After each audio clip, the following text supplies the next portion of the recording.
Imagine waking up to find that someone else's cattle are grazing freely on your own land, tearing up the pasture you've nurtured for years, and the culprit is none other than your HOA president. A woman who believes she owns the whole neighbour. That's exactly what I faced when HOA Karen decided my ranch, Pasture, was free food for her livestock. But she didn't know I had a pack of trained wolves, and I wasn't about to sit back and let her walk all over me. Let us know where you're watching from today. And if you're new here, don't forget to like this video and subscribe to join our growing community. I woke up one early morning to a strange, unsettling sound. It wasn't the usual soft rustle of wind through the pines or the distant coyote calls that I'd grown used to on my ranch. No, this was heavier, more chaotic, the pounding of hooves and the sound of chewing. I stepped out onto my porch with a cup of coffee in hand, only to drop it right there on the steps. My pasture, the one I'd spent years tending, planting therite grasses, and keeping in perfect shape, was overrun with cattle that weren't mine. I'd never seen such a mess in my life. A dozen or more cows were trampling the soil, ripping up the tender shoots of alfalfa I had just planted this past spring. My stomach twisted in anger as I took in the sight. And then I saw her HOA Karen. She stood on the other side of the fence, arms folded, wearing that smug grin I'd come to recognize. If arrogance had a face, it was hers. "Morning," she shouted like this was some casual meet and greet. "Hope you don't mind." The HOA agreed. This pasture wasn't being put to good use, so I let my cattle roam here for a while. Better than wasting good grass. I clenched my jaw, trying to stay calm. "Karen, this is my land. You can't just turn my pasture into your free buffet. Get your cattle out of here." She tilted her head and smirked as if I'd just said something amusing. "Your land. Oh honey. The HOA says this field falls under shared maintenance. If you don't like it, bring it up at the next board meeting." That was it. Fellest straw. I wasn't about to argue over a fence like two kids in a sandbox. I walked down the steps and marched straight into the field, waving my arms and shouting to drive the cattle back toward her property line. They didn't budge much. Her cattle were stubborn, and so was she. I could see her leaning against the fence, watching me struggle, clearly enjoying every second of it. "You're going to tire yourself out," she called out. "You might as well just let 'em graze. Saves me on feed." I stopped and stared at her, my blood boiling. This wasn't just about grass anymore. This was about respect. About boundaries. I'd worked this ranch with me bare hands. Every inch of it was mine, earned through sweat and long nights. And here she was, treating it like her personal playground. I grabbed my phone and snapped a series of pictures. The cattle. The broken fence post where she'd clearly forced entry. Even her standing there like she owned the place. "You'll regret this, Karen," I muttered, half to myself. By the time I managed to chase half the herd out, the damage was already done. Deep hoofprints scarred the soil and chunks of grass had been torn out as if a tornado had passed through. I'd need weeks to restore the field to what it was. And that realization, that sense of being trampled on not just my land, but my pride lit a fire in me. I spent the rest of the morning calling every member off the HOA board I could reach. Most of them were too busy to talk, and a couple outright told me Karen had full discretion over unused spaces. That's when it hit me, this wasn't a misunderstanding. This was Karen using her position as HOA president to push her weight around. She thought she could bully me, just like she'd done to others in the neighborhood. Well, she picked the wrong rancher. By late afternoon, I had documented everything. The property lines, the photos, even a video of her refusing to move the cattle. I drove down to the county records office to double-check my land deed. Sure enough, the pasture fell well within my boundaries. There wasn't a single clause about it being shared with anyone. Karen was lying, plain and simple. As I drove back home, I spotted her cattle still grazing near the fence line, and Karen's truck parked nearby. She was talking to one of the other HOA board members, gesturing toward my house. I could tell from her animated hand movements that she was spinning some tale about me. I smiled to myself. Let her talk. Let her gather her little crew because I wasn't done. Not by a long shot. That evening, as the sun dipped low and the fields turned gold, I stood by the fence and watched her herd. I remembered the wolves I kept in a special enclosure up near the woods. They weren't wild. They were part of a conservation program I joined years ago, trained, healthy, and utterly majestic. And suddenly, a plan began to form in my mind. This wasn't going to be solved by across fences or waiting for useless HOA meetings. Karen needed to be reminded of what happens when you trample someone's land and pride. I ran my hand over the fence post, feeling the splintered wood, and whispered to myself, time to teach her a lesson she won't forget. The next morning, I didn't waste any time. By sunrise, I was already out by the fence, checking the damage from yesterday. The field looked worse than I remembered. Hoof marks everywhere. And my new irrigation pipe had been bent and dragged by those heavy animals. I wasn't just angry anymore. I was determined. Karen was going to hear me out whether she liked it or not. I spotted her cattle wandering near the side of my pasture. Munching on what was left of my alfalfa, dent like clockwork, Karen's SUV rolled up. She stepped out, dressed in her usual pink jacket and oversized sunglasses. Sipping on a fancy coffee like she was out for a casual stroll. Karen, I called, my voice sharp enough to cut through the morning air. Get your cattle out of my pasture now. She didn't even flinch. She walked over to the fence like she had all the time in the world, leaning casually against it. Oh, good morning to you, too, she said with that smirk I'd come to hate. You really should learn to relax. Neighbor, it's just grass. My cows aren't hurting anything. Just grass, I shot back. That just grass cost me months of work and thousands of dollars. And in case you forgot, this is my land. Karen crossed her arms. The HOA documents clearly state that open land within our boundary lines is subject to community use. Your pasture falls under that category. We'll agreed on it years ago. I laughed, not because it was funny, but because of how absurd it sounded. Karen, I've read those documents more times than I can count, and I know every square foot of this ranch. Don't stand there and tell me you own my land because you sit on some board. You're not above the law, she shrugged, clearly unfazed. Look, if you don't like the arrangement, you're welcome to bring it up in the next meeting, but until then, my cattle will stay where they are. That was it. I climbed over the fence and marched toward the herd. Karen called out, Hey, what do you think you're doing? What I should have done yesterday, I said, waving my arms and clapping loudly, to push the cattle back toward her property. They scattered, confused, but slowly moving away from the lushest part of my field. Karen stomped up to the fence, shouting, You can't just force my animals off this land. This is harassment. I snapped. Lady, you're trespassing. You broke a fence post to get your herd in here. I could have the sheriff out here right now. Her face darkened. Oh, don't think for a second the sheriff will side with you. Everyone knows you've always been difficult. You've been against the HOA since day one. I took a deep breath, trying to keep my temper in check. This isn't about buying, it's about you crossing the line, and I won't let it slide. Karen pulled out her phone, waving it in my face. Fine. Let's make this official.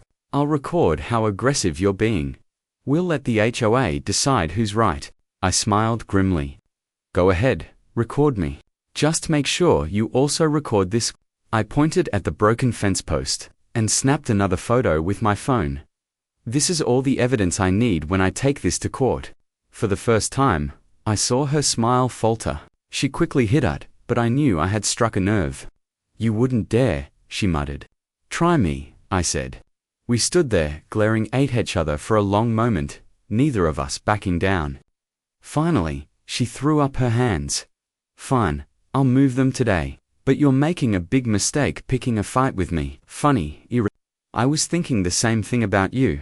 Karen stomped back to her SUV, her heels digging into the dirt as left. I watched her drive off, my heart pounding. I knew this wasn't over. Karen was the type who would come back twice as hard, and I had to be ready. That evening, I repaired the fence and reinforced it with steel wire. As I worked, my mind replayed the confrontation over and over. Her arrogance, Her belief that her HOA title made her untouchable. It burned me up inside. I thought about my wolves again. They were in their enclosure up near the woods, pacing gracefully in the twilight. Strong, loyal, and smart. They weren't wild anymore. I'd raised them since they were pups, as part of a licensed conservation effort. They trusted me, and suddenly, a thought came to me. What if I didn't just fight Karen with paperwork and phone calls? What if I showed her in the most unmistakable way possible that this ranch wasn't hers to take? I leaned on the fence, staring gento, the darkening sky. Karen thought she could intimidate me with her title. But I had something far more powerful, a connection to this land, to the animals on it. She'd soon learned that messing with a rancher is a whole different kind-of fight. The day after our confrontation, I drove straight to the county records office with a folder full of photos, videos, and copies of my property deed. I wasn't going to give Karen any room to twist the truth. The clerk at the counter confirmed what I already knew. My pasture was fully within my property line, and there was no mention of it being communal land. I had every legal right to keep her cattle off my field. Seems like your HOA president is overstepping her bounds, the clerk said, shaking her head. Yarned me to make you a certified copy of this deed that way. If she tries anything, you've got the official paperwork. Yes, please, I said, sliding over the fee. I walked out of there holding that document like a shield. Karen could argue all she wanted, but the law was on my side. When I got back to the ranch, I noticed something that made my stomach drop. The fence I had repaired last night had been tampered with again. A section of wire I tightened was loose, as if someone had deliberately pulled at it. And right there in my pasture, Karen's cattle were back happily chewing through what little grass was left. I slammed my truck. Doran stormed over. Karen, I bellowed, my voice echoing across the field.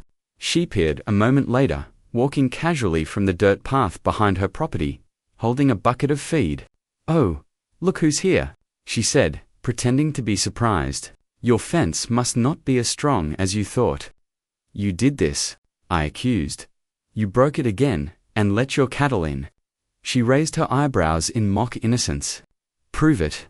I pointed my phone camera at her gladly. Karen laughed, a shrill, taunting sound. Go ahead, Mikhail. Little videos. I've got a friend on the HOA board who'll swear that this land was always meant for You'll just look like the angry neighbor who can't get along with anyone. It hit me then this wasn't just Karen acting alone. She had her hooks deep into the HOA. Her friends on the board backed her every move. She could twist the rules, manipulate the paperwork, and make me out to be the bad guy. I'd seen her do it to other neighbors. One family down the road had to repaint their barn 3 times because she claimed it didn't match their community aesthetic. Another man nearly lost his front porch because she called it a safety hazard. But I wasn't Thosneba. I wasn't afraid of her, and I sure as hell wasn't going to roll over and let her destroy my livelihood. I spent the next few days documenting everything, every hoofprint, every broken fence post, every time I caught the cattle on my land. I also called a local lawyer, someone who'd gone up against HOAs before. His name was Mike Henson, and when I told him what was happening, he chuckled. Sounds like you've got a real piece of work there. Don't worry, we'll get her. Mike explained how HOA power worked, how they loved to intimidate homeowners who didn't know their rights. But in this case, he said Karen had stepped way out of line. She can't trespass or cause damage to private property. That's not just a civil matter. That's potentially. Hearing that gave me some comfort, but Karen wasn't slowing down. A few nights later, I caught her on my security camera, sneaking around near the fence, tossing feed into my pasture to lure her cattle back. It was like she wanted to provoke me, to push me into making a mistake. The next morning, she had the audacity to show up on my porch with a fake smile. We really should work this out, she said sweetly, as if the past few days hadn't happened. You let my cattle graze for free, and I'll make sure your property taxes stay low. You know, I've got connections. I stared at her, disbelief written all over my face. You think you can bribe me with promises, lady? I don't care who you know. Get your cattle off my land, or the next time I see them here, I'll call animal control and the sheriff. Her smile dropped. You wouldn't dare try me, I said, slamming the door in her face. That night, I walked up to the wolf enclosure, my flashlight cutting through the dark. They moved gracefully in the shadows, their amber eyes reflecting the light as they watched me. These wolves weren't killers, but they were intimidating, and they knew how to follow commands. I'd raised them like my own family. I leaned on the fence, listening to their soft howls. A plan was forming in my mind, clearer and sharper by the minute. Karen was trying to bully me, to break me down, but what she didn't realize was that I had an edge she could never see coming. I turned toward the dark fields, my jaw. Karen wants a fight, I murmured to myself. She's about to get one. Isbant, the next morning, reinforcing my plan. Karen had pushed me too far, and now it was time to remind her that this ranch wasn't hers to abuse. The law would handle her eventually, but sometimes you have to send a message that doesn't need words. And nothing speaks louder out here than the wild, the real, untamed power of nature. Walked up the narrow trail leading to the wolf enclosure, a section of my land I'd fenced off years ago for conservation work. Most folks don't know that wolves, when raised properly, can be trained like dogs, only with more discipline and instinct. These weren't wild predators, roaming. They were part of a licensed sanctuary I'd built with my own two hands. I'd taken in abandoned pups, raised them, and taught them to stay within boundaries. But if they saw intruding livestock, well, that was another story. The cattle would scatter long before the wolves got close enough to even touch them. The alpha female, a silver-gray beauty named Luna, met me at the gate. She gave a low, soft growl. Not a threat, but a grin. I reached down and scratched behind her ears. "Good girl," he murmured. "We've got work to do." For the next few hours, I prepped their training area. I loaded a few scent markers into the pasture where Karen's cattle like to graze. Wolves are smart. All it takes is the scent of a stranger, a sound, and they'll know what to do. I made sure every step of this plan was safe. The wolves wouldn't harm the cattle, but they'd spook them enough to send them running far from my property. By noon, I spotted Karen's truck parked by the HOA office down the road. I knew she'd be gone for a few hours, probably cooking up some scheme with her friends on the board. It was the perfect time to run a test. I walked back to the enclosure, opened the inner gate, and whistled sharply. Luna and her pack, 6 in total, trotted out, their fur glistening in the sun. They moved like shadows, silent and watchful. Their noses twitching as they picked up the scent of Karen's cattle across the field. "Stay low," I said, pointing toward the pasture. The wolves understood the tone, not the words. They padded behind me, tails stiff. My heart pounded as I led them toward the boundary, keeping a steady pace. I wasn't sure how the cattle would react, but I was about to find out.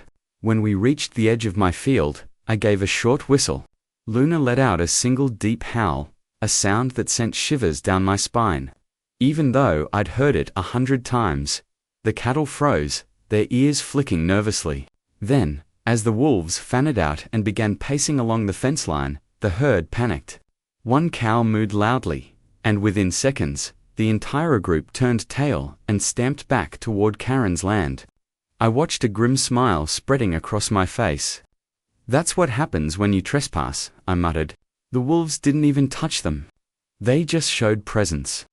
That's all it took." I called the pack back with a sharp command, and they trotted back toward me. Tails wagging slightly, I crouched down and scratched Luna's neck. "Good job, girl. You just taught Karen's herd a lesson." Later that afternoon, Karen showed up at the fence, her face redder than a fire truck. "What the hell did you do?" she screamed. "My cows are terrified. They nearly broke through my barn trying to get away." I leaned on fence.com and collected. "Oh, maybe they saw something they didn't like. Yagno, wild animals around here can be unpredictable. That's why I keep my lands." "Maybe you should do the same. You let wolves loose near my cattle. That's dangerous. I'll report you to the HOA and animal control." I shrugged. "Report whatever you want. My wolves, in my land, behind my fences, just like your cattle should be. You don't want them scared. Keep them off my property." She glared at me, her hands clenched into fists. "You think you've won?" This isn't over. No, I said, locking eyes with her. It's just beginning. As she stormed off, I felt a strange calm wash over me. For the first time, Karen wasn't the one with all the control. She didn't know it yet, but the game had changed. I wasn't just defending my land anymore. I was sending a message that I wouldn't be bullied. That night, as the sun dipped below the horizon, I fed the wolves their dinner and sat with them for a while, watching the stars come out. Out here, you learned to trust your gut and your grit. Karen thought her HOA rules made her untouchable. But I had something stronger, a pack, a ranch, and a will to protect both. That night, I couldn't sleep. The image of Karen's smug grin burned in my mind. I lay awake, listening to the distant sounds of the night. The whisper of wind through thepines, the occasional chirp of crickets, and I knew Karen wouldn't stop. She'd be back, probably with more cattle. Maybe Vin with a few tricks up her sleeve. But I was ready. Around midnight, the sound I'd been expecting came, the dull clatter of a gate opening, followed by the low mew of cattle being herded in. Is that up? Heart pounding. She'd done it again. Karen had chosen the worst possible time to cross me. And this time, I wasn't just going to stand there and argue. I pulled on my boots, grabbed a flashlight, and walked out to. The moon was full, casting long silver shadows across the field. Her cattle were back, trampling over my land as if it were their own. I spotted Karen's silhouette standing near her truck, holding a flashlight and yelling commands to her herd. Karen? I called, my voice booming across the night air. You're trespassing. I told you this would be the last time. She turned, her face illuminated by the beam of her flashlight. You don't own the night, cowboy. My cattle need grazing, and you can't stop me. I smiled to myself, a cold and steady smile. Oh, I can stop you, and you're about to see how. It whistled once, a sharp, piercing note that cut through the night.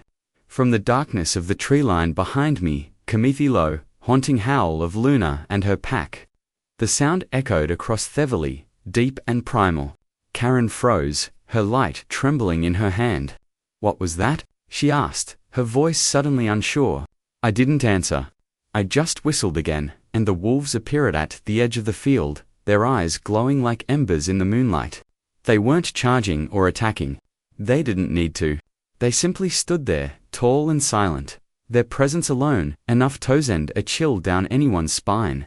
The cattle sensed them instantly. Their ear shot up, and within seconds, panic set in. They bellowed and stampeded, running in every direction to get as far away from the wolves as possible. Karen's voice turned from smug to frantic as she. Stop, stop. You stupid animals. I leaned on the fence, watching the scene unfold. Looks like they're not too fond of trespassing either, I said calmly. You're insane. Karen screamed, pointing her flashlight at me. You can't use wolves to scare my herd. That's dangerous. I'll sue you for. Dangerous, I replied, my voice steady. No, Karen. What's dangerous, Isu? Ignoring property lines, breaking fences, and thinking the rules don't apply to you. My wolves never left my land, just like your cattle should have stayed off it. She stomped her foot, her face red with fury. This isn't over. I'll call the sheriff, the HOA, anyone I have to. You'll regret this. I took a slow step closer to the fence, letting the moonlight hit my face. Call whoever you want. I've got cameras recording everything. You broke in, you trespassed, you caused damage. I'm done playing nice. The wolves howled again, a chorus of wild echoing cries that sent Karen scrambling to round up what was left of her herd. The cattle were scattered halfway across the road by now. Some running toward her property, others disappearing into the open range beyond. I gave another whistle, and my wolves fell back, trotting gracefully toward me. Not a single one had crossed the fence. Perfect control, perfectiming. Karen's voice cracked as she yelled, "This is war. You hear me? War." I chuckled. War? No, Karen.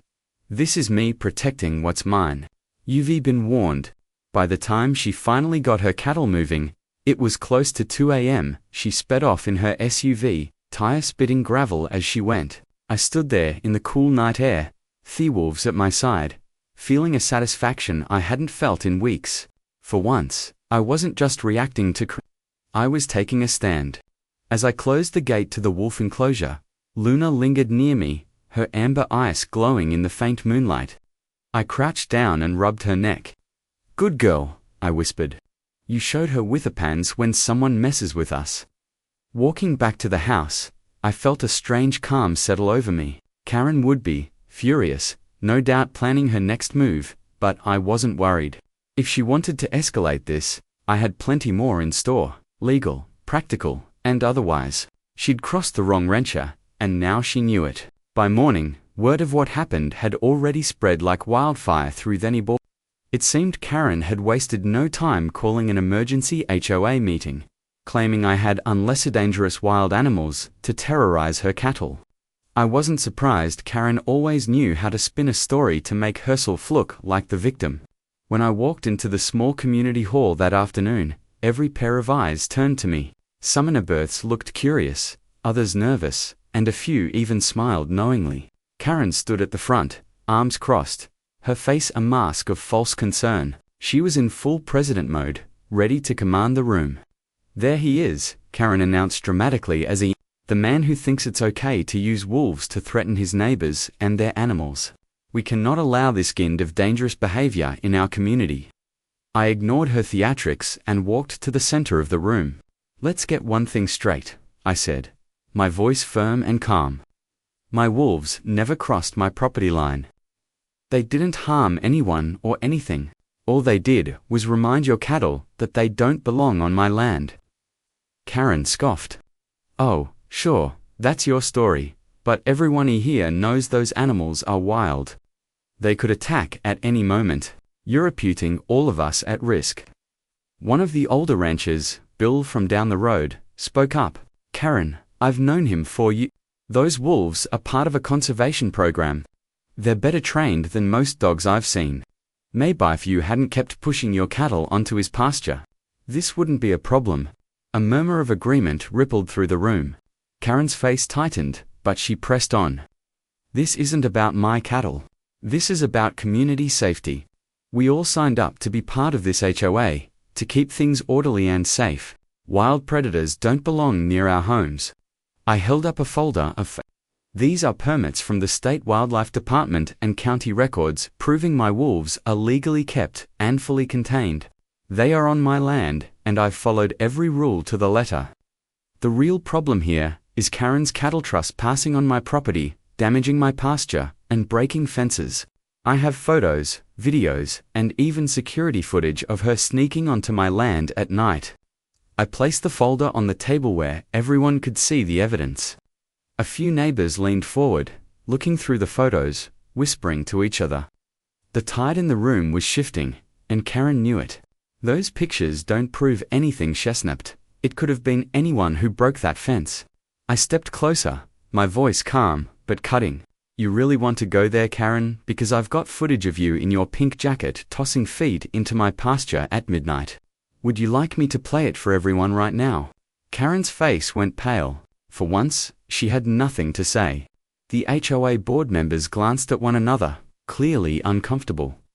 Finally, the vice president, a woman named Martha, spoke up. "Karen, I think you might have overstepped. We've heard complaints before about how you handle things, but this is serious. Trespassing and damaging someone's property is not something we can overlook." Karen tried to protest, but Martha raised a hand to silence her. "We'll review the footage and the documents. Until then, I suggest you keep your cattle on your own land." I nodded. That's all I've ever wanted. As I walked out of the hall, several neighbors stopped me to shake my hand. "Good for you," Bill said, grinning. About time someone stood up to her. Another neighbor, a quiet woman who ran a small goat farm, whispered, "She's been bullying all of us for years. You might have just given us the courage to push back." I appreciated their words, but I knew Karen wasn't done. People like her don't back down easily. That evening, I sat on my porch, watching the sun sink behind the hills, and sure enough, I saw her SUV roll slowly by my property. She didn't stop, but I could feel her eyes on me, seething with anger. I smiled, lifting my coffee mug in a mock toast toward her vehicle. "Round two's coming," Karen, I muttered. But you're not going to like how it ends. That night, I called my lawyer, Mike, and filled him in on everything. She's rattled, Hesed, chuckling. But I think we've got enough to take her to court if you're ready. I'm ready. I told him, it's time Simeone taught her what boundaries really mean. A week later, I found myself walking into the County Curthis boots echoing on the polished floor. My lawyer, Mike Henson, strode beside me, his briefcase in one hand, and that confident grin he always wore when he knew we had the upper hand. Relax, he said, clapping me on the back. We've got her. The evidence you collected is airtight. Karen was already there, sitting at the plaintiff's table with 2 other HOA board members flanking her like bodyguards. She wore a sharp business suit instead of her usual pink jacket, but the smug look on her face hadn't changed. When our eyes met, she gave me a thin, fake smile. I didn't return it. The judge, an older man with a reputation for being no-nonsense, took his seat. Let's get this over with, he said. Who wants to start? Karen's lawyer, a tall man with slicked-back hair, stood up. Your Honor, my client, Ms. Karen Whitmore, has been subjected to harassment, intimidation, and dangerous conditions on her own property.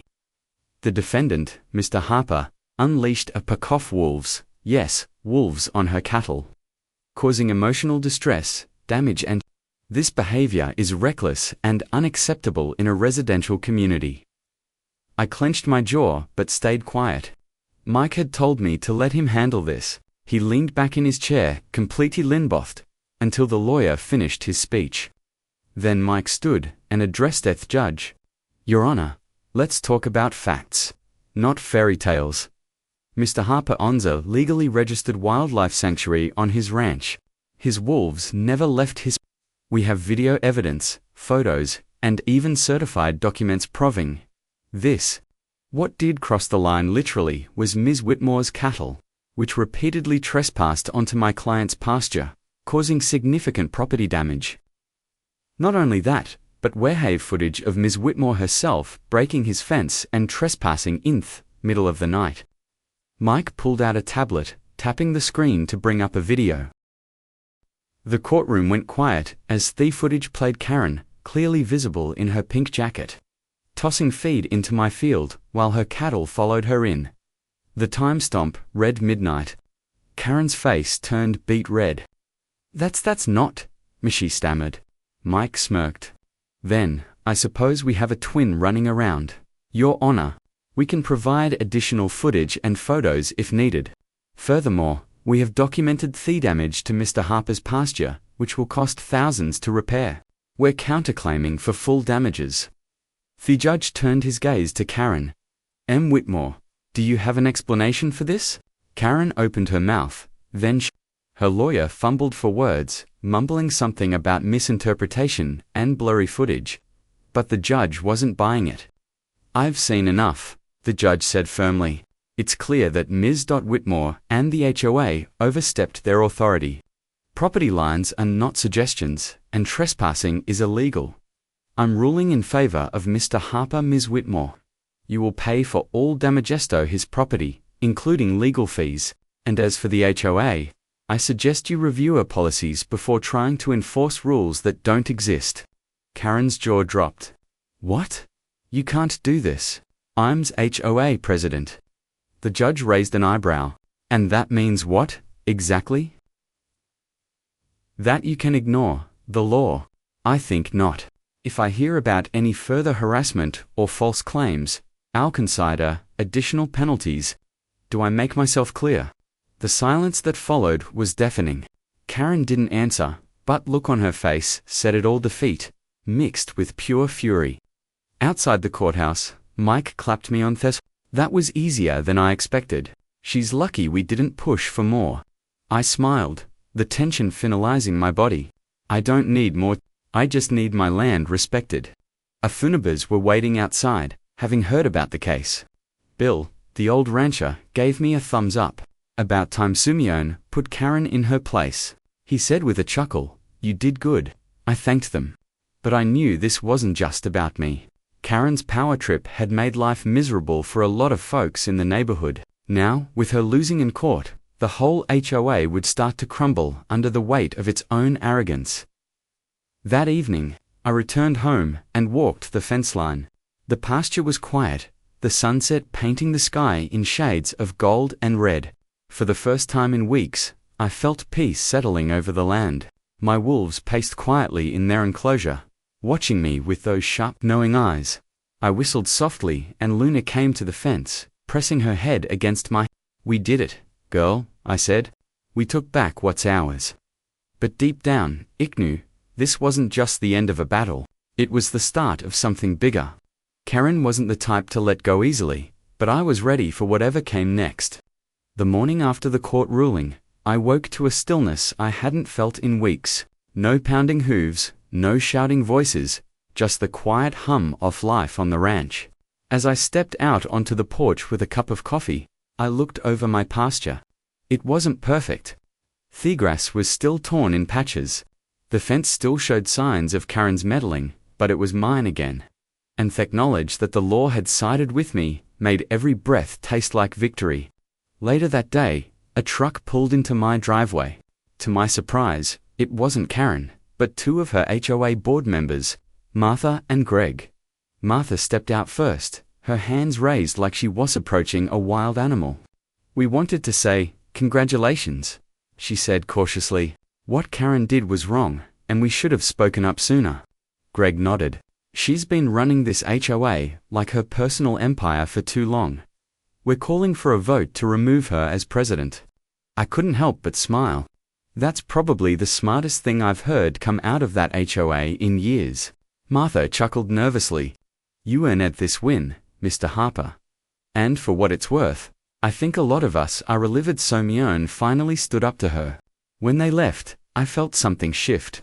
For so long, Karen had ruled with fear and intimidation, making everyone feel like they owed her something. But not anymore.